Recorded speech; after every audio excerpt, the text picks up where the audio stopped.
इस्लाम में खाना अल्लाह की बहुत बड़ी नेमत है, सिर्फ पेट भरने की चीज नहीं। नबी करीम सल्लल्लाहु अलैहि वसल्लम ने फरमाया, इब्ने आदम अपने पेट से बुरा कोई बर्तन नहीं भरता।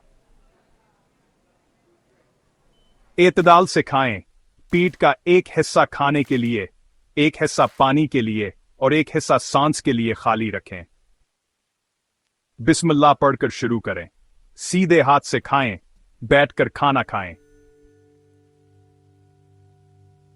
ऐसी चीजें खाएं जो तैब हों, यानी पाक साफ और अच्छी हों।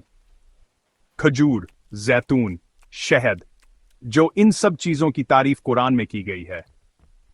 खाने को जाया मत करें। अल्लाह ताला फरमाता है, बेशक फजूल खर्ची करने वाले शैतान के भाई हैं। दूसरों के साथ मिलकर खाना, यह सुन्नत है और इससे बरकत बढ़ती है।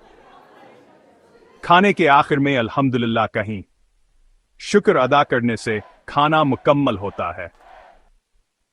अच्छा खाना सिर्फ जिस्मानी सेहत के लिए नहीं, ये रूहानी तौर पर भी अहम है।